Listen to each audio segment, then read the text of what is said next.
ನೋಡಿ, ಒಬ್ಬ ಮಹಿಳೆ ಆಗಿ ನಾನು ನಮ್ಮ ಸರ್ಕಾರ ಇದೆ ಅಂತ ಹೇಳ್ತಾ ಇಲ್ಲ, ಅಥವಾ ವಿರೋಧ ಪಕ್ಷದಲ್ಲಿ ಇದೆ ಅಂತ ಹೇಳಿಲ್ಲ.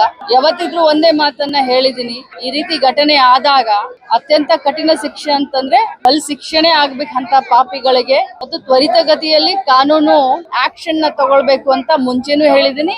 ಇವತ್ತು ಕೂಡ ಒಂದು ಜವಾಬ್ದಾರಿ ಸ್ಥಾನದಲ್ಲಿ ನಿಂತ್ಕೊಂಡು ಹೇಳ್ತಾ ಇದ್ದೀನಿ. ಏನು PSI ಆದಂತ ಅನ್ನಪೂರ್ಣ ಅವರ ಹೆಸರು ಅನ್ನಪೂರ್ಣ ಅಂತ ಅನ್ಕೊಂಡಿದ್ರು. ಅವರು ಮಾಡಿದಂತ ಕಾರ್ಯಕ್ಕೆ ನಾನು ಶ್ಲಾಘನೆಯನ್ನ ಮಾಡ್ತೀನಿ.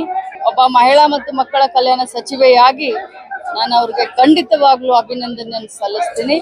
ಸರ್ಕಾರದಲ್ಲಿ ಮುಖ್ಯಮಂತ್ರಿಗಳ ಜೊತೆಯಲ್ಲೂ ಮಾತಾಡ್ತೀನಿ, ಹೋಮ್ ಮಿನಿಸ್ಟರ್ ಅವರ ಜೊತೆಯಲ್ಲೂ ಮಾತಾಡ್ತೀನಿ, ಉಪಮುಖ್ಯಮಂತ್ರಿಗಳ ಜೊತೆಯಲ್ಲೂ ಮಾತಾಡ್ತೀನಿ. ಅವರಿಗೆ ಅತ್ಯುನ್ನತವಾದಂತಹ ಪದಕವನ್ನ ಕೊಡಬೇಕು, ಅವರ ಧೈರ್ಯವನ್ನ ಮೆಚ್ಚಬೇಕು. ಅವರ ಈ ಧೈರ್ಯ, ಅವರ ಕಾರ್ಯ ಶ್ಲಾಘನೆ ಬೇರೆ ಆಫೀಸರ್ಗಳಿಗೂ ಕೂಡ ಒಂದು ದಾರಿ ಆಗಬೇಕು, ದಾರಿ ದೀಪ ಆಗಬೇಕು ಅಂತ ಈ ಸಂದರ್ಭದಲ್ಲಿ ಹೇಳ್ತೀನಿ. ಮತ್ತು ಇಂಥ ಪಿಡುಗು ನಮ್ಮ ಸಮಾಜದಿಂದ ನಿರ್ಮೂಲನೆ ಆಗಬೇಕು ಅಂತ ನಾನು ಗಟ್ಟಿ ಧ್ವನಿಯಲ್ಲಿ ಹೇಳಲಿಕ್ಕೆ ಬಯಸ್ತೀನಿ. ಖಂಡಿತವಾಗ್ಲೂ ಸರ್ಕಾರಿ ನೌಕರಸ್ಥರಿಗೆ ನಾವು ಕಿತ್ತೂರು ರಾಣಿ ಚೆನ್ನಮ್ಮ ಪ್ರಶಸ್ತಿಯನ್ನ ನಮ್ಮ ಇಲಾಖೆಯಿಂದ ಕೊಡೋದಿಲ್ಲ.